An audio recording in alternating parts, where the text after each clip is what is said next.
Hi, guys. Welcome to panel 3, our 1 o'clock panel. I'm so excited that you guys came over from the last one, which was extremely exciting and good. So I'm going to go ahead and pass this over to Farrah and enjoy. All right. Thank you, Karis, and hello, Lifted.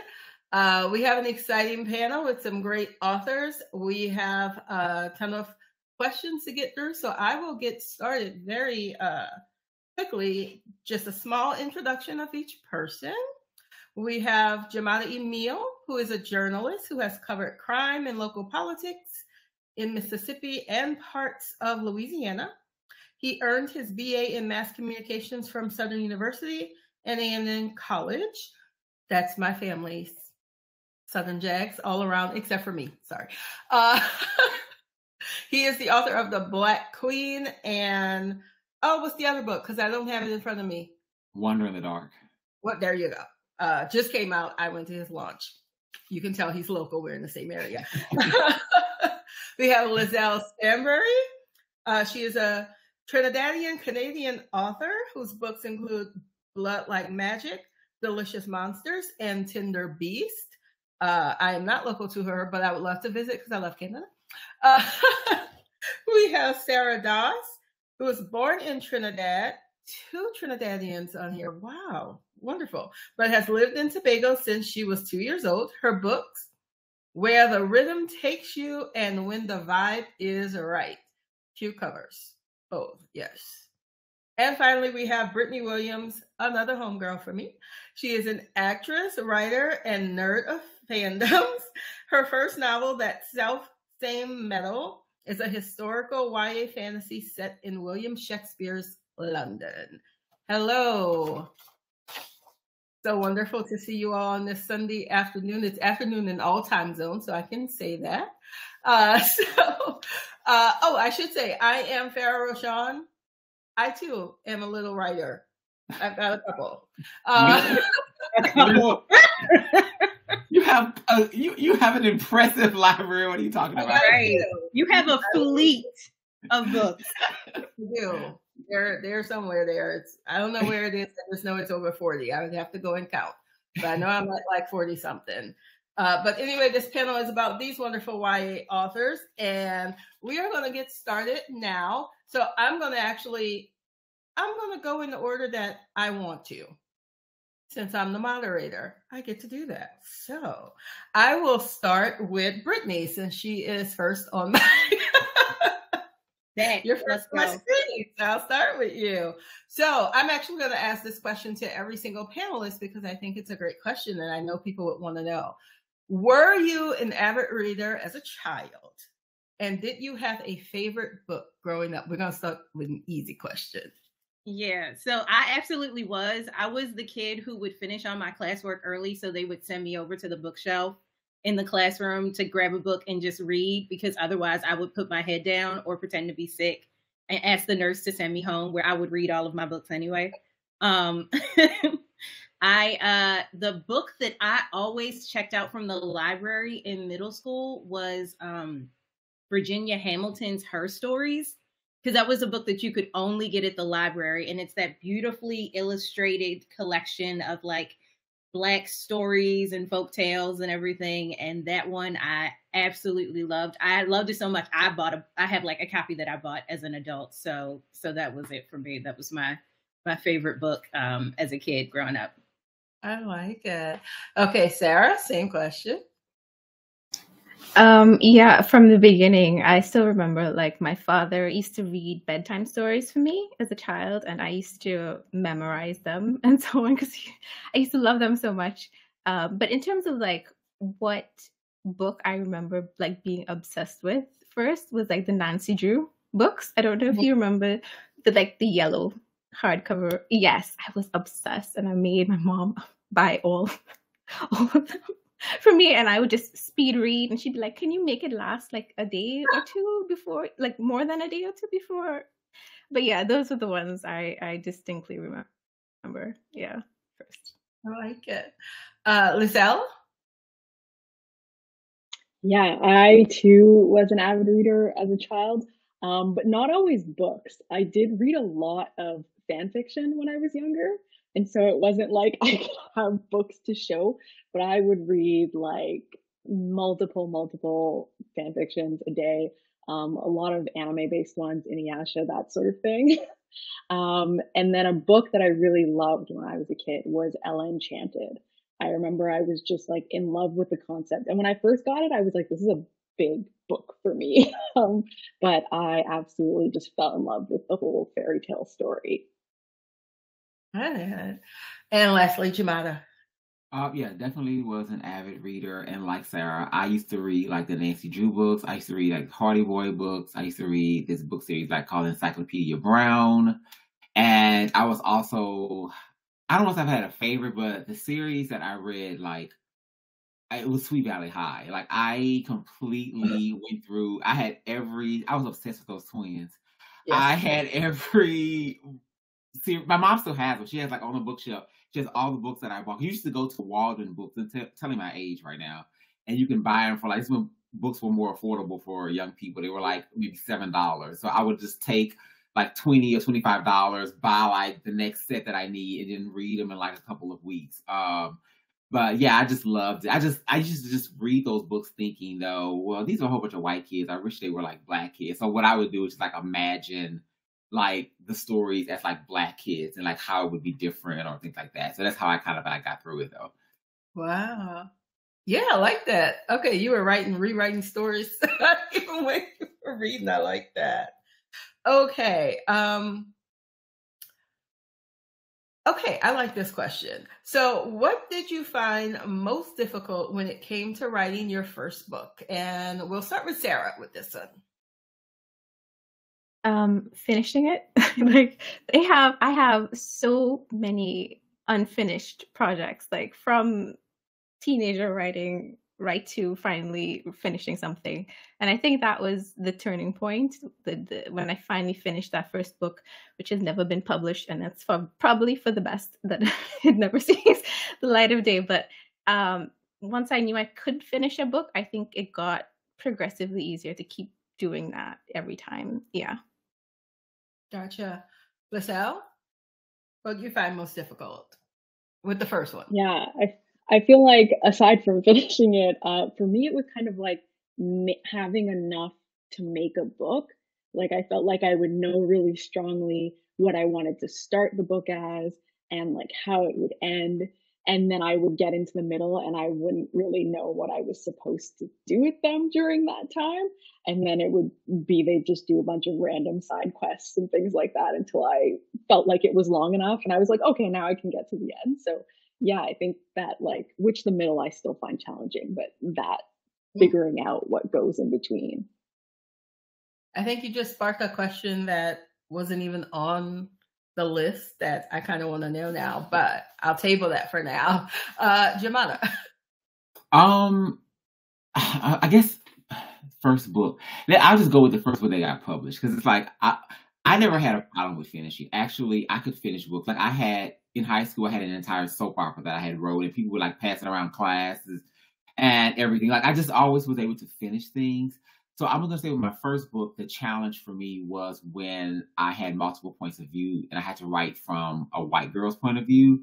And I remember that I kind of stopped writing the book for a little bit because I was like, I don't know what this feels like. I don't know what I knew as a Black person, what I wanted a white person to go through in order to like confront their privilege, but that doesn't mean that it's right. It doesn't mean that that's how it actually goes. And so it was through like a random conversation that I was having. Like this is like during like the height, because I wrote my first book during the like COVID and the height of the police protests in 2020. Yeah. And I remember like I was with some of my white friends, and it was at a time when like the world had kind of opened up a little bit. They said, y'all can get a little bit before they pull us back in. And we all were like hanging around, and they started talking about like the protests. And I was like, oh my God. I was like, I don't really want to talk about this, especially not in mixed company. Like I felt like this is going to be a conversation I did not want to be a part of. But what they were saying actually was like, they were talking about how they were having all these fights and these arguments with their family members about what was happening. And they were like, you know, this is not right. And then their family members thought differently. These were a lot of white friends who live in the South. So you can get your idea of where their family's mindset was. And as they started to talk about it, I was like, well, how did you guys, if you guys were raised around all this bigotry, like, how did you guys not have the same train of thought? And they started to talk to me in a very honest way. And I was like, oh crap, this is what I need to be paying attention to, because this is what I need to have my character go through. This is what she should be feeling. These are conversations that white people have when we're not in the room with them. And so it really helped me break the novels. I don't think I would have been able to probably finish that book if I didn't have that conversation. Wow. That's pretty awesome. Okay, Brittany, what did you find difficult with writing your first? Okay, so aside from, like, of course, getting to the end and struggling through the middle, because middles are so hard, I struggle with description. So, like, I am an actor first, writer second. And actors, we don't have to think about what's going on behind us. We don't have to think about the set. We don't have to think about what I'm wearing. Somebody throws clothes at me, I put them on. They tell me to get on. I enter stage left. There is stuff behind me. I can interact with it if I need to. Cool, great. Character, I got you. Dialogue, yes. Plot, yes. Description, that is where I struggle. I'm only just starting to, like, get a handle on describing things in my first drafts. It's still real slim pickings, but we're making it. So that was, like, my struggle. My first draft of this book, which is the first book I ever finished, was only it was 34,400 words long, and only one person has ever read it. So okay, that I did not know, but that's also interesting coming from an actor's perspective in writing. I never thought about how different it would be for, yeah. Interesting. Okay. This one I thought was a fun question. And as someone who just came from a coffee shop writing today, I'm going to ask, are there any places you visit that sparked your urge to write? And we will start with Liselle.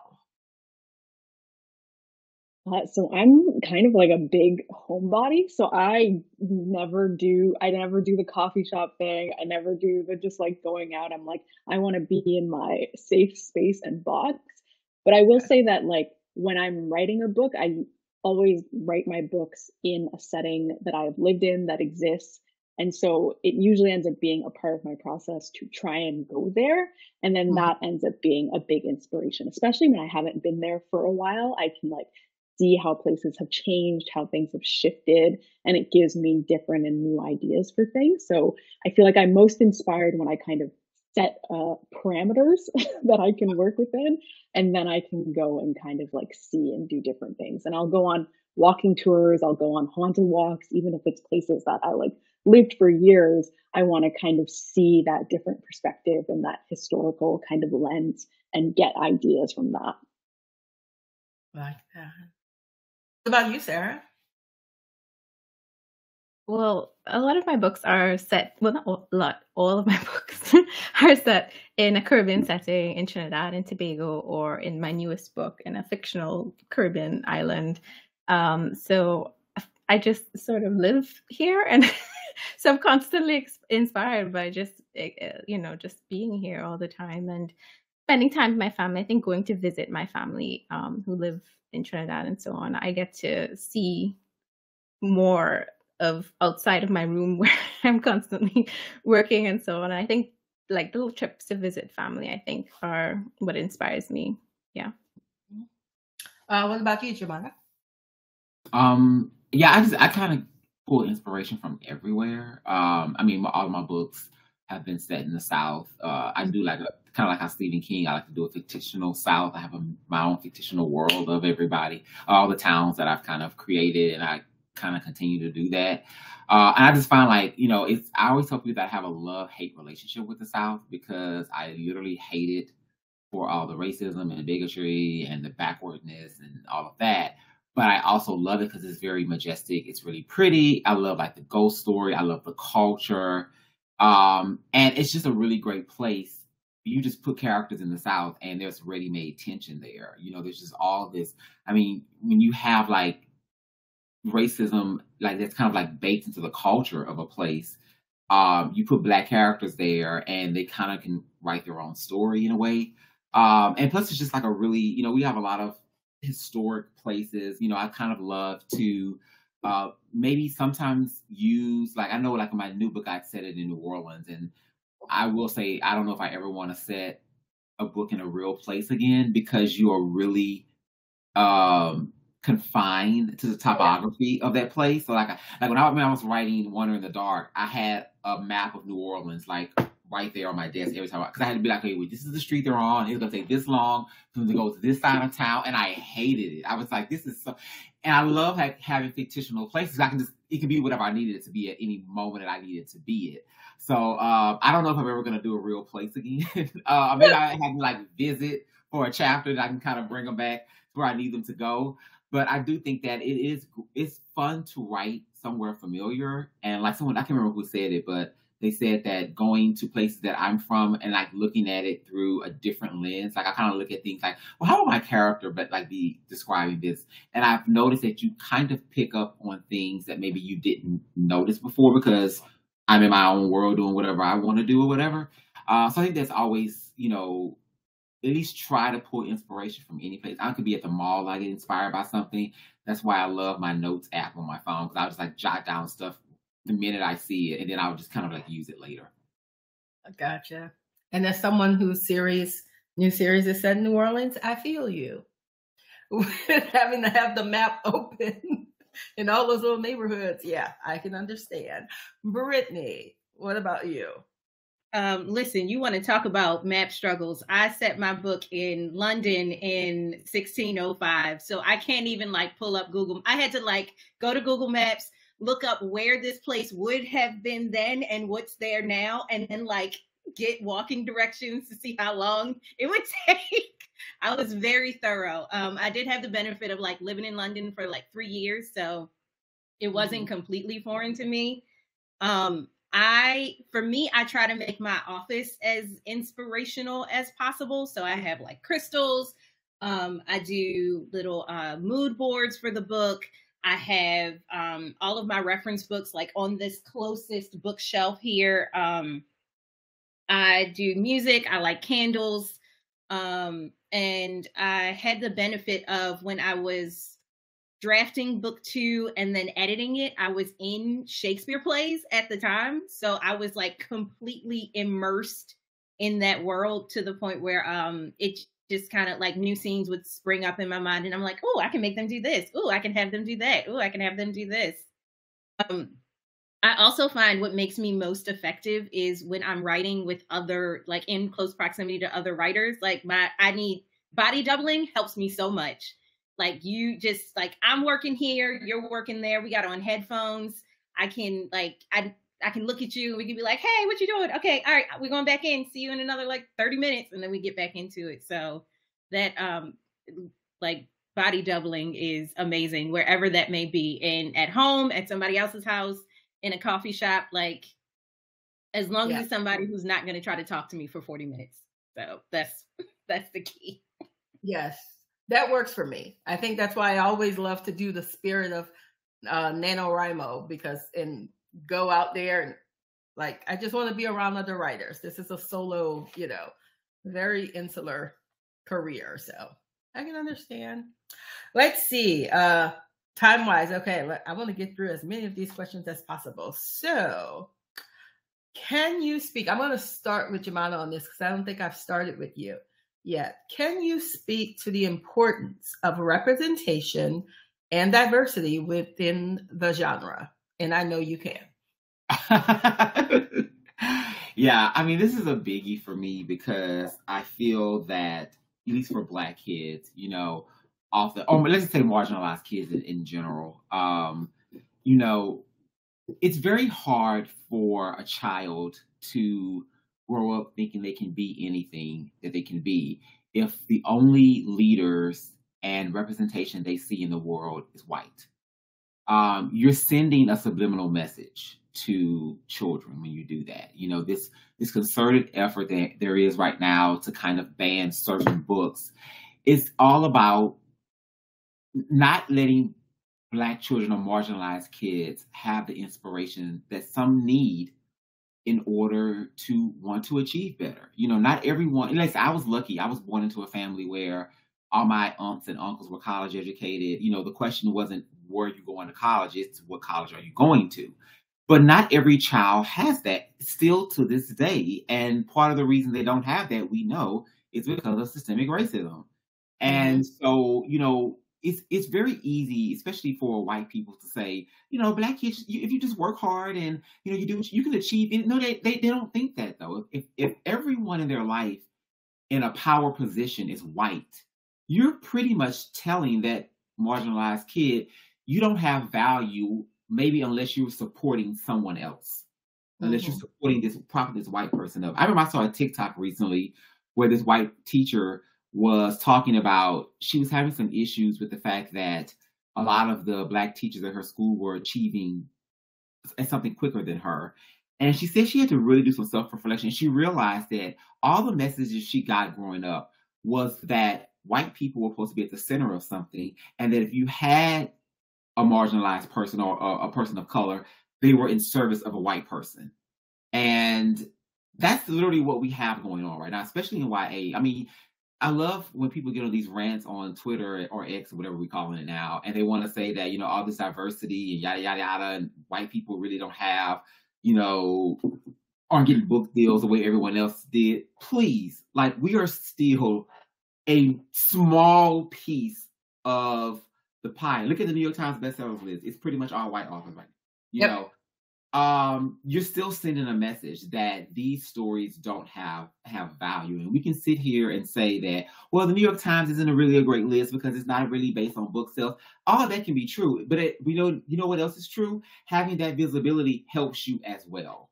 And we can't ignore that. And when you have white people that are still being the gatekeepers of everything pretty much in publishing, even us trying to, all of us here writing books to have representation, to give kids all the things that we didn't have. I mean, we just had the question of what we all were reading. We were all reading about white kids growing up, you know, and I'm sure all of us wrote books in YA because, like me, I wanted to give children the opportunity to see themselves as the center of a story. They get to be the smartest kids in the room. They get to be the Nancy Drews and the Hardy Boys and solve crimes. Because they need that. They need to be able to feel like, wow, I can be anything in this world. Because for some kids, no matter what their personal situations are, it may be a little bit harder for them to imagine themselves. It was easy for me to read Sweet Valley High and say, well, I could just change these to Black kids. For other kids, it's not that easy. And so we have to keep fighting. We have to keep writing to give those kids the stories that they want. And it can't just be all about race and trauma either. They need to be able to be mermaids, to be heroes, to fall in love. It needs to be all of those things because they deserve to have the same opportunity to feel like they should be at the center of something that white kids have. Yes, absolutely. Absolutely. Liselle, what do you think when it comes to the importance of representation and diversity in the genre? Yeah, I think Jumata said it so very well. And like, to me, there's also, I think, something that really pushed me for writing and representation is also that, like, joy of seeing yourself in a book and seeing that you are getting to do all of those things. Like, I remember one of my favorite series that I read when I was younger. Part of why it was my favorite series is because there was a Black side character and she wasn't doing any of the stereotypical things. She felt like a real person, like she felt like she could be my friend or my family member or what have you. She had, you know, it was just, I remember seeing that and being like, oh, wow, like, this is amazing to me. And like, it's sad in that way because you're a kid and like, that's what you're clinging to. And to me, like, it brings me a lot of personal joy to think of, you know, teens picking up my book and being like, oh, this is like so like me, or this is my experience, you know, with Blood Like Magic. Like, yeah, my family is like that. My granny's like that. This is what my cousins are like. And even, you know, when I'm writing very specifically of like a Trinidadian Canadian experience of someone living in Toronto, I know that is narrow, but I also know that there is a kid like that is reading it and is so excited and so happy to see that representation. And that's why it's so important to have so many different kind of Black authors. Like, you want all these different types of representation. We are not a monolith. We are not all the same. We can have very different experiences within even the same community. And so we need more than that. And that's why, like Jumata, I find those conversations really frustrating of like, oh, now that diversity is here, there's no room for, there is, and you can see it still all happening, still all there. And I really think that Black authors still need more space to be able to grow and tell all these different types of stories. It can't kind of be more publishing besides, well, this story is like kind of hot right now, so let's get all this one type of fantasy or all this one type of contemporary. And I feel like growing that is so important for those teens, so that a teen can have a book and be like, yeah, I can list off however many books that I felt like this was very much my experience in my life, instead of struggling and being like, when I was a kid and I was like, well, that one book where I was a side character and that's where I thought, yeah, that's kind of like close. And I think that's, to me, like a big part of that importance. Yeah, you touched on something that I heard in the previous panel, that it's so, you get those publishers where they think, oh, we have this one Black author doing this one thing, so they don't need any other stories like that because they have the one, even though you can have 50 white authors doing that one thing and no one questions it.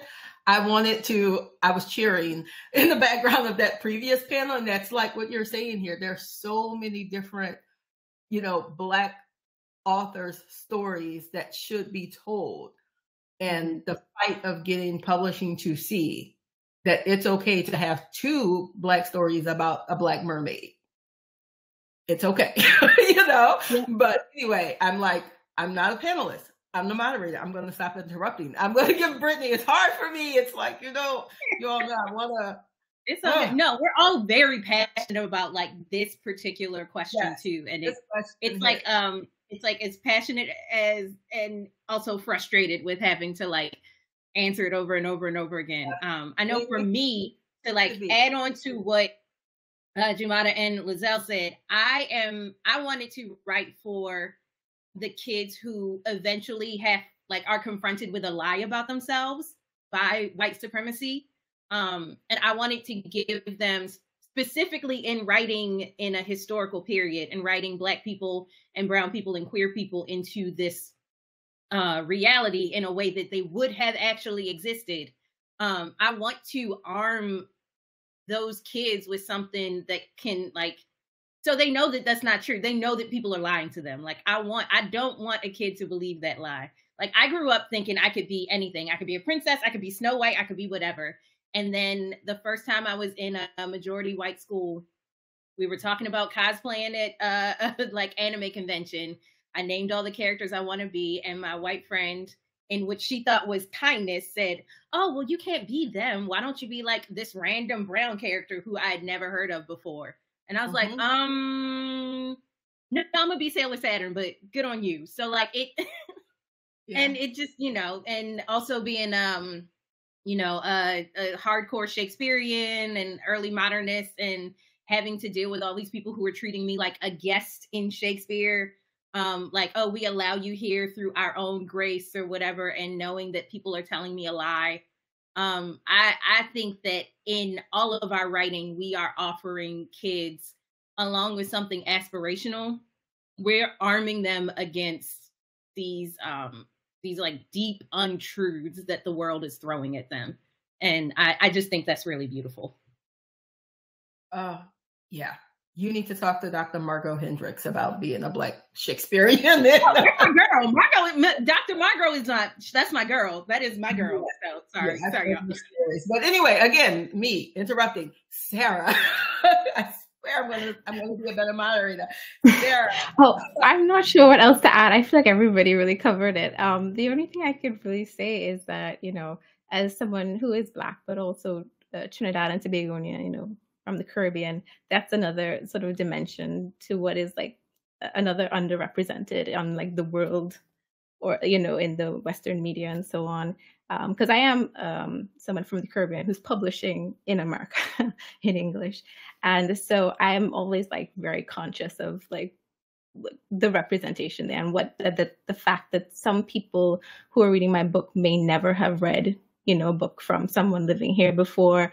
And, and my hope is that, if they do read it, yes, they enjoy it and they like it and 5-star, all that. But I also hope that it sort of, inspires them to pick up more books from people in this area. And, because I don't want to be the only the only book that they read, because my perspective is my perspective and it's limited, and there are so many people living here who have different experiences and who are so talented as well. So I'm just hoping that the work I've done and the work that so many you all do, and so many people in young adult as well, because I feel like young adult is really like, I mean, there's still a lot of work to do, but I feel like they're trying, and I hope that inspires more people from underrepresented cultures to sort of put their 2 cents in them as well, and really more experiences. The more stories out there, I think the better.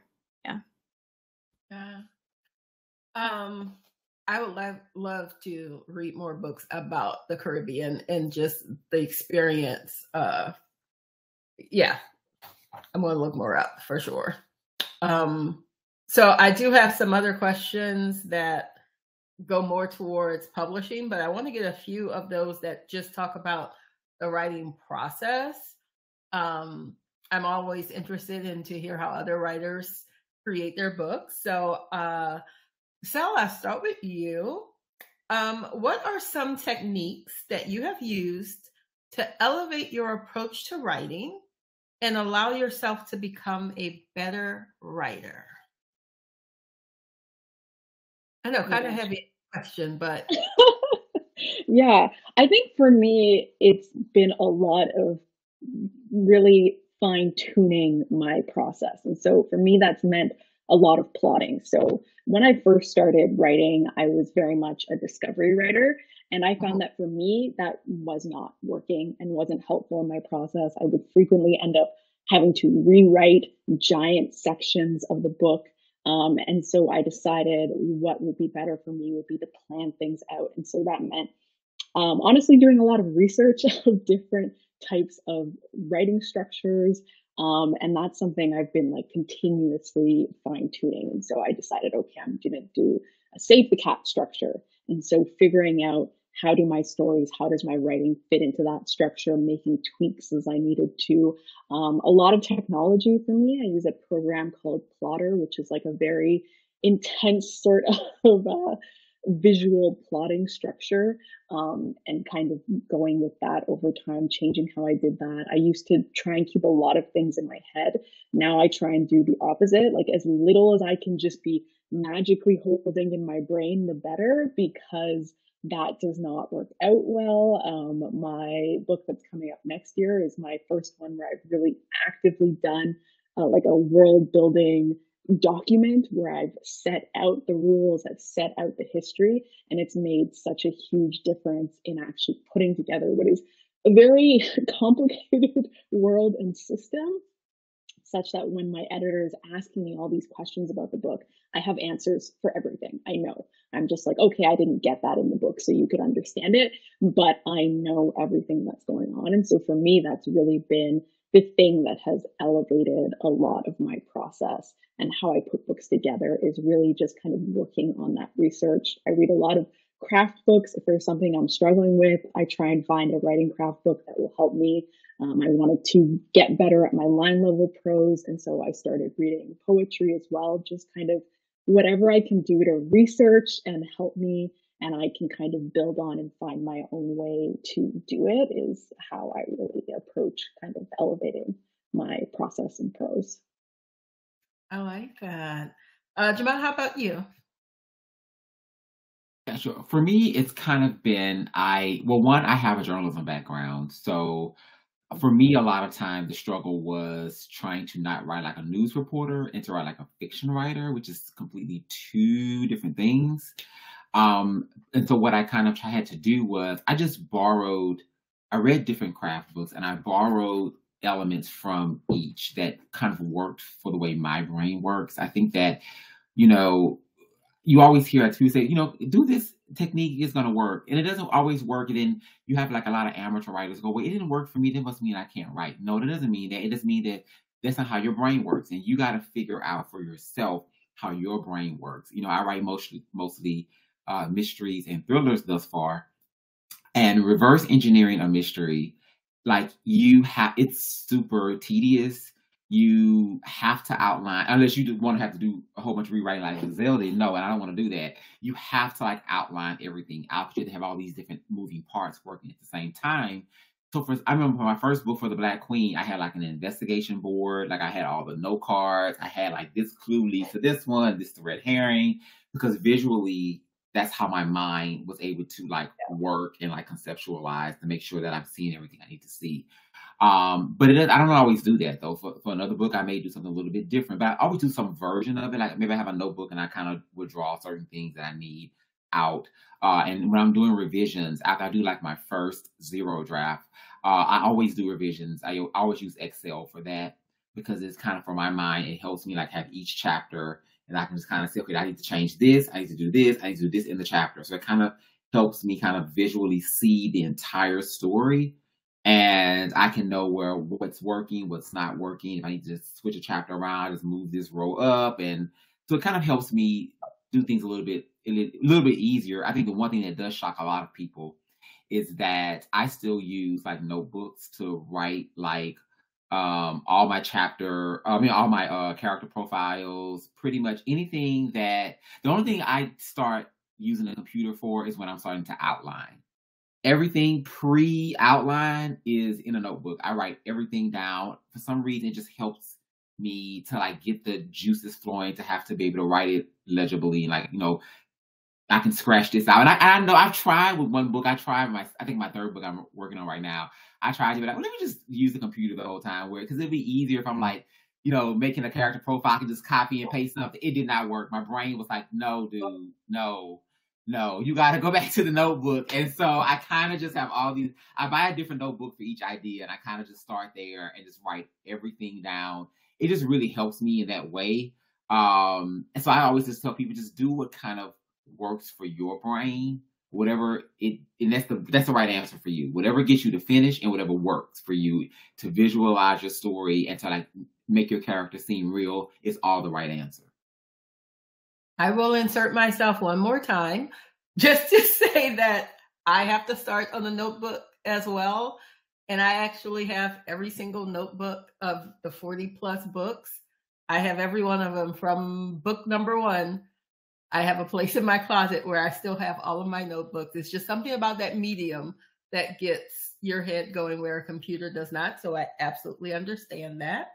I'm loving this conversation. So what about you, Sarah? What is I was just laughing because we were talking about what works for some doesn't work for others. I tried the writing thing and I couldn't read my handwriting back. So I ended up, everything I had written, I ended up tossing out because I couldn't use it. See, it doesn't work for you. Every writer is different. It was like almost a whole book. I just had to toss it and start over because I couldn't read it to transcribe it on the laptop. So I've never done that since. But I will say that like each book I feel like is a different process. For the longest time I was convinced that I did not need to plot ahead of time. Like I would discover the story as it goes. But then this book happened. So this is my second book, When the Vibe is Right. And this book like broke something in me. It took so long, and I figured out that through several revisions, I realized I needed to plot. And since then, I've been, doing really not like too detailed, but enough that I can, see the entire story and then figure out mostly character work as I go. But like plot wise, I definitely need to do that. So I think that's something I've learned as I've gone. And so that's definitely a change that has been made over several books. Also, my new book is different from my other two as well. So I feel like I'm also like branching out because this one is a supernatural thriller. It's my first one. So I've gone from contemporary romance to supernatural thriller. Big difference. A lot more focus on different things. And I think that sort of forced me out of my comfort zone as well. So I think I've gotten better. I don't want to say in terms of like plotting and so on. Because just just because I'm doing something different. Yeah. Gotcha. What about you, Brittany? Child, I'm still early in the whole like my novelist career.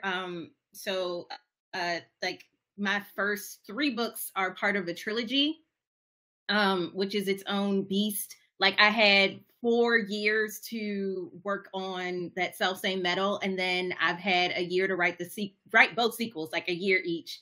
And book 2s are the devil. They are a whole different beast. They will beat your ass like nothing else.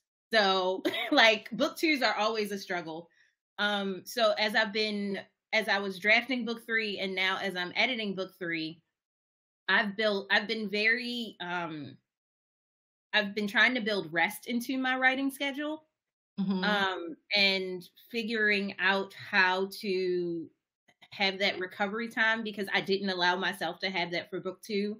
And so when it came time to draft book 3, I spent like the first 2 months before my deadline struggling to get anything done. And then I also read this book, 5,000 Words Per Hour by Chris Fox. That's all about fast drafting. And I was like, all right, bet. So I ended up drafting the book 3. It was rough, but I did it in like a month. I wrote like 52,000 words in October, only writing Monday through Friday between like while my toddler was at daycare. So I'm like, great, that's perfect. If I can keep that going, I can sustain a career. Because if I tried to do anything the way I did book 2, I was like, this might be my last, these will be my last books. Also, discovering how much plotting, trying to be more organized. I am like all 3 of you. I have notes in a notebook. I use Plotter. I have stuff in Scrivener. I have stuff in my phone notes app. I have stuff in a Google Doc. I have stuff I have folders and folders of like notes and research. I have research in my Scrivener. I have notes in like my research books. Everything is so spread out. So I'm trying to like slowly organize my life and become a more a professional novelist instead of this like chaos tornado that I am right now. But yeah, good doesn't happen.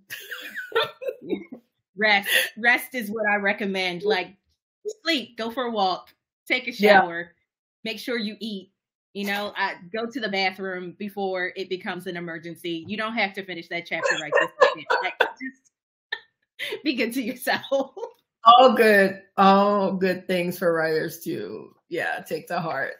So I know we only have about 10 minutes. This has gone extremely quickly. And I think we can get questions from the audience. So if people do have questions, pop it in there and I will ask.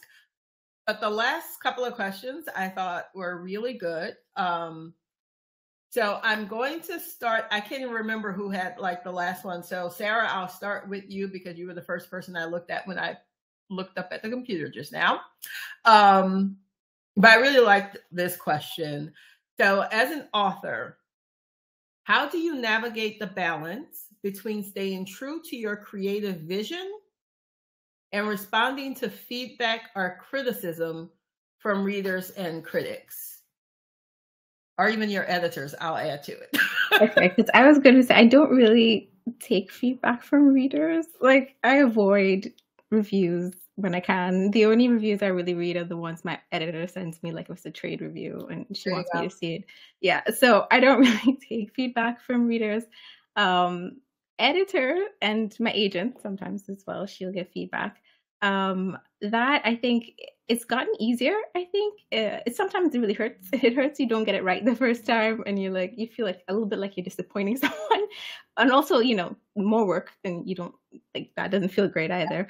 But I think it's gotten a little bit easier. I've gotten a little bit like a thicker skin, I think, as time has gone on, and I feel like less precious about those darlings that you have to kill, So, but yeah, I think it's just time and practice. And, when I do get the feedback, I think it's important to take a little bit of a break, a step away, process, feel what you need to feel, and then go and tackle it. And so just take that step back, don't feel personally insulted, and then after you've processed, then go ahead and try again. Yeah. Okay.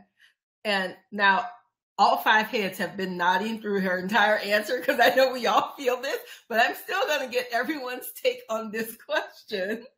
It'll probably be the same. Brittany, I will go to you. The readers whose feedback I take are the readers who I send the book to early to specifically get their feedback. You can drive yourself crazy trying to live up to critics and reviewers' expectations, because I glanced at reviews for my book and I've had people say that the book was too slow, and I've had people say that the book was too fast. They love this thing, but other people hate that same thing. So you will just rip yourself in pieces and never get anything done trying to listen to so many people. Before the book even gets to the printer, my agent has read it and given me notes. My editor has read it and given me notes. I have given myself thorough notes. I've had at least one other outside reader read it and give me notes. I've talked through plot stuff with my friends and with my husband. There's been a copy editor who's read over it. There has been a proofreader who's read over it. So all of those people, if we missed it, it was meant to be missed. So that's like, love readers, love what they like. I love that y'all love my book. Even if you hate the book, cool. It's all right. It's not for everybody. That's fine. But I can't, it's too many voices, and it'll crowd out your creativity if you let that many voices in your head. Yes. And Liselle, go to you. Yeah, for me, my feedback comes from my editor, sometimes my agent, and then also like beta readers if I've specifically reached out to them. And I think like my approach to feedback, like Sarah said, I do like to take a little bit of space to let something sit and to think about things, because sometimes I'll have like a knee-jerk reaction to something and I'll be like, no, I don't want to do that. And then I'll think about it, I'll process, and I'll be like, you know what, actually, I kind of like see where you're coming from. I get it. And so for me, feedback is very much like, do I agree with it? First off, do I agree that this is, something that needs to be fixed? And then the next thing is, if there's a suggested way to fix it, do I agree with that? Because I don't always. Sometimes I agree with what needs to be fixed, but I don't like the solution that's been presented. So, okay, I'm going to figure out like a new solution. And then some things I think, is this something that matters to me to change in order to fight to not change it? So, for example, in one of my books, there's a hat in Canada, we call it a toque. My editor didn't feel that people in the US would know what a toque was. So she was like, let's call it a beanie. And I was like, is this something to fight about? And I was like, no. No, it's not something to fight about. So sure, we'll call it a beanie and we'll move on from there. And so those are the sorts of things that I really think about when I am going forward with feedback in my books. And especially as a Canadian author, some things are just kind of like, need a little bit more explanation. And sure, a lot of Canadians will get it, no problem. But okay, I'll do a couple more lines for this. And those are the sorts of things I don't mind, versus other things like, there's some things like culturally that people might not understand. And sometimes I don't want to explain it. Like, you can look it up, you can figure it out. You would do that for any other author. So you can do the same for my book, or you can use context clues, what have you. I read a lot of books by British and Irish authors growing up, and I figured out a lot of things. So that's kind of how I take feedback. I really have to decide for myself what I'm willing to have be my final product, because at the end of the day, that's going to be attached to me. I'm going to be the one putting my name on the book, giving it out to people. And if I'm unhappy with it, that's going to be a problem. But, editors work on lots of books, agents work on lots of books. It's not going to be the same. So this is my baby. And so I have to make sure that what I'm putting out is what I want people to associate with me and my story. Yes to so many of those things. Jumata, I'll let you answer that.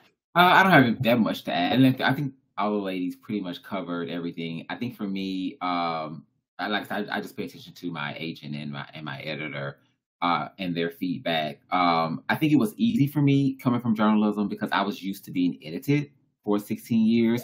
So unlike Sarah, I didn't have the knee-jerk reaction of being like, oh, I didn't get it right. I know that the best writing really comes from rewriting, that period. That you have to know that. Like, you know, Stephen King, I don't care who your favorite writer is, whatever was their masterpiece, they rewrote the hell out of it. It was probably draft 15 or something. So you have to get it in your mind that you're not going to get it right the first time. That really helped me go through edits really, really well. I think that the only area where I had trouble with was copy editors, because copy editors are white and women, and they can be Karens. And there were some times when I was going through my book, I was triggered by having to explain certain things that they should be able to just look up. And it was really like, I even sent the email to my editor. I said, I'm 2 seconds from cursing this woman out, because some of this is almost kind of offensive.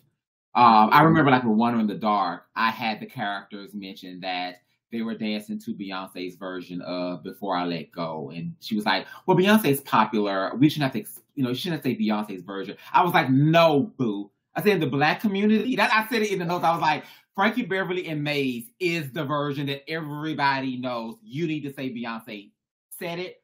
Don't touch it. Like, I had it in bold print because it really pissed me off. It's like, this is something that I don't think white authors have to deal with, because they figure that this is just the way the world is. And it's like, and a lot of these things, you guys are smart. I know that you're smart because you're able to you're able to point out some grammatical stuff that lets me know that you are intelligent. So you should be able to know that when you see something, that you should be able to look it up, like Liselle said, and figure out what this means. I'm not going to explain to you what it means to be Black. You need to figure it out by now.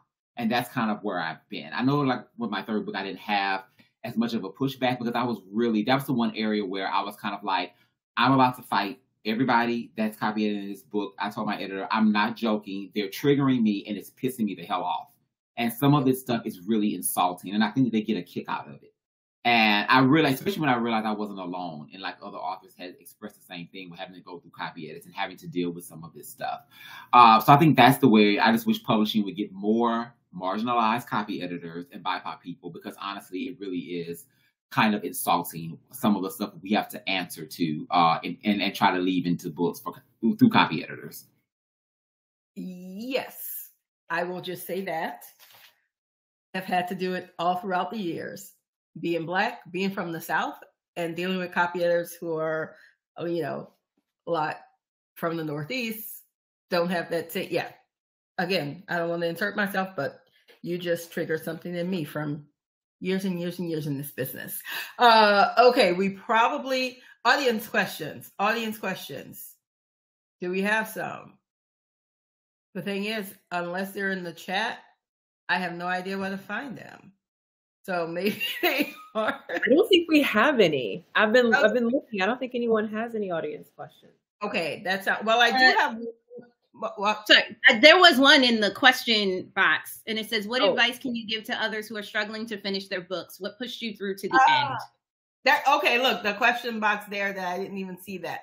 Okay, well, you just asked that question. Thank you for seeing it. So guess what, Brittany? You can start with answering that one. Oh, shoot. Okay. Well, the thing, well, like I said, the thing that helped push me through to the end with every book after my first book has been money. They paid me for these books, so I have to write them, or I won't get the rest of my money. Before that, the thing that got me to finish book one was like, I was surrounded by, my husband is a writer and his friends are writers. So I was surrounded by all these like prolific writers who were on their like double-digit number of books. And I would sit with them and they would just be clacking away. And I was like, well, shit, if they can work that hard, I can work that hard too. And so I just kind of kept plugging away at it until I finally got to the end. And then that satisfaction rolled me into the first edit that I made. Then that satisfaction of like writing a better, bigger story. I was like, all right, let's keep it going. Let's keep rolling and keep rolling and keep rolling until we, get this final thing.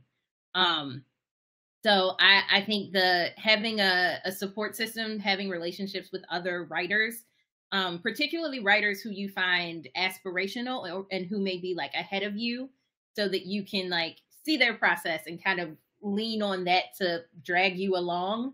I think that's what really helped me to finish. And then once you're on contract, you gotta get paid, so you gotta finish them books. Yeah, you definitely don't want to have to give them the money back for not doing the book. That's hard. Okay, I'll let one more person, because we do have a second question and we've got like 5 minutes. Oh, we do? Do we have we have no minutes. Oh no. Oh, we went a bit late. Hold on, let me see. 50 minutes instead of an hour? Well, because the next panel is supposed to be starting like right now. It's a 10-minute, break. So this is what's going to happen. Okay. I know. And like, these are such good questions, and maybe somebody wants to answer it maybe in their Instagram post or something like that. They can get to the question. Yes. But if you guys are sticking around for the 2:00 panel, there is a link in the chat box. You need to click that so you can sort of migrate over to that panel. That will be starting shortly. Everyone that's in this panel here, I'm going to let you say your goodbyes. But you guys, if you stick around, you're going to be put into a green room and you can talk more about all the things that you can't say on camera or that you want to say. Because this was good and I feel like it could have went. But, really yeah, you need the private for that. So thank you so much for taking your time. I'm so appreciative and so grateful that you guys trusted me and that you came together with a bunch of other people that you know and may not know to just share in this. Like, we don't have to say more, but like in this, we know what it is. And so thank you so much. I'm going to end this after you guys say your goodbyes, and then you guys can take pictures of yourself and go into the green room. But thank you guys so much for watching.